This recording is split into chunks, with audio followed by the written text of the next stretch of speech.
the way in which our values that we hold so dear, our democratic values, are often weaponized and used against us by those who may not necessarily share those values, but certainly want to use them in order to undermine the social fabric that holds our societies together. Now, whether that be far-right extremist groups, whether that be far-left extremist groups, I think too often in this conversation, mainstream media tends to focus on two types of extremism to the exclusion of a third. And I often like to emphasize that we are facing a triple threat, not necessarily only of far-right extremism and Islamist extremism, but also of far-left extremism. And you to see some of the debate going on in the Labour Party at the moment, with the way in which some people that should know better are commenting about the Jewish community, it tells you the dangers of extremism coming from the far left as well. And it's often it's often not mentioned in the same breath as far right, and it should be. So I speak of the triple threat, and I say that these three, all three of them, far left, far right, and from the heavens above, the Islamist extremists, they all seek to undermine our social fabric by weaponizing the values that we hold dear and using them to undermine our societies. Well, how do they do that? We'll take free speech for an example. Free speech is a value that we all hold dear. It's enshrined not only in our culture and in our traditions and customs, but also in law, specifically at Speaker's Corner.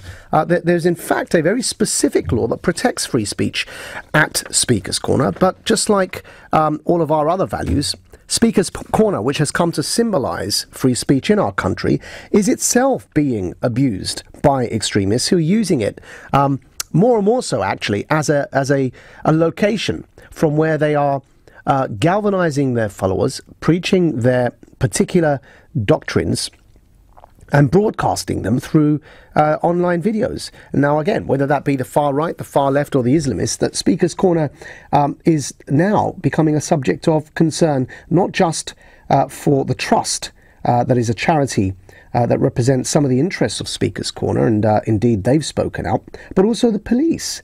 And so whether it's free speech at Speaker's Corner or our democratic principles being abused, how do we stop our values being weaponized and being used against us by extremists? Because, of course, the last thing you want to do is compromise your own principles and say, right, there's no more free speech in this country because extremists will exploit it. Or there's no more democracy because extremists will exploit it. But then that makes it difficult, because by wanting to protect those principles, at the same time recognizing very clearly they're being abused, that's no longer in doubt. Have a listen, for example, to the Metropolitan Police's former head of counter-terrorism, Mark Rowley, who's warned that aggressive intolerance is finding its way into the mainstream political debate in precisely the way I've just described. For the first time since the Second World War, we have a domestic prescribed terrorist group. It's right-wing, it's neo-Nazi, it's proudly white supremacist, portraying a violent and sort of wicked ideology. If we sleepwalk into it, then I think there is a real danger we give them more scope to get stronger. They're repackaging their aggressive intolerance and sometimes thinly disguised advocation of violence. They're repackaging that and attaching it to mainstream political debate. That's not quite the same as mainstreaming, but what it does mean is collectively we need to be alert to that. Whatever leadership or political or journalistic position we're in, we be alert to that and try and guard against it, because otherwise what we're doing is we're letting these extremist groups infiltrate mainstream politics and generate credibility, which then lets them present themselves as representatives of white Britain or Muslim Britain, which they certainly aren't. Of course, when you organise a rally in Hyde Park and say it's a free speech rally, or indeed when you organise some other form of a speech at Hyde Park, Speaker's Corner, and you claim it's a place in which free speech is sacrosanct and therefore you should be allowed to say what you're saying, and yet you're espousing ISIS-style views or indeed neo-Nazi descended views, then it's clear as plain as day that the purpose for Speaker's Corner is being abused. Yet an Act of Parliament from 1872 specifically protects Speaker's Corner, and that's why Karl Marx, Vladimir Lenin, all the way through to sensible people like George Orwell have exercised this right to speak at Speaker's Corner. And yet here we heard that Metropolitan Police's former head of counter-terrorism, Mark Rowley, warning that the situation has got so bad that for the first time since World War II, And this is how he kicked off that little speech you heard him just now, 2 minutes ago, saying that since the first time since World War II, we have a prescribed and openly espousing violence neo-Nazi group in Britain. A neo-Nazi group has been banned by the government in Britain for the first time since World War II. There is very little doubt left for people that are, at least try to be reasonable, that extremisms, in the plural, are on the rise across the spectrum.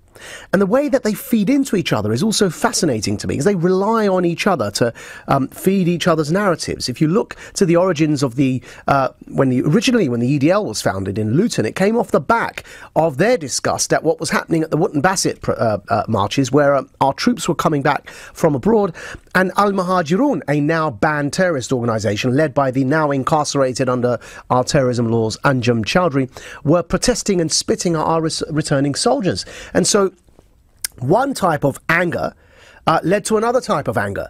And those two angers are feeding into each other, and you don't need me to tell you that. Then you've got the Antifa at their far left protests, having these running street battles with the far right. They're all as if they rely on each other to exist. I remember roughly about 8 years ago, I was back when Newsnight was a thing, and I was having a debate back when Paxman was still a presenter. Sounds like a different era now, doesn't it? Back before YouTube. And I was having a live studio debate with Anjem Choudary back before he was banned and incarcerated for terrorism. And he tried to pull this one on me. He said, well, you know, my free speech. And I said, you don't believe in free speech. I said, tell me this then, if you're claiming free speech. Answer me this. And this is back before ISIS had their so-called caliphate. Again, I say it sounds like a completely different world. And I said to him on live national television, I said, what kind of free speech would you afford me under your so-called futuristic caliphate that you want to create? I said, you'd have me killed, wouldn't you? And you could check the video out. It's now on YouTube. You can still look at it. It's a big debate with lots of views, because it was one of the first times Anjem Choudary had been challenged in such a direct way on television. And I said, what would you do to me under your so-called caliphate? You're claiming free speech right now, but you would have me killed as a heretic. And I asked him about 5-6 times. You know, I was inspired by the presence of Paxman to do a Paxman on him. And he refused to answer the question.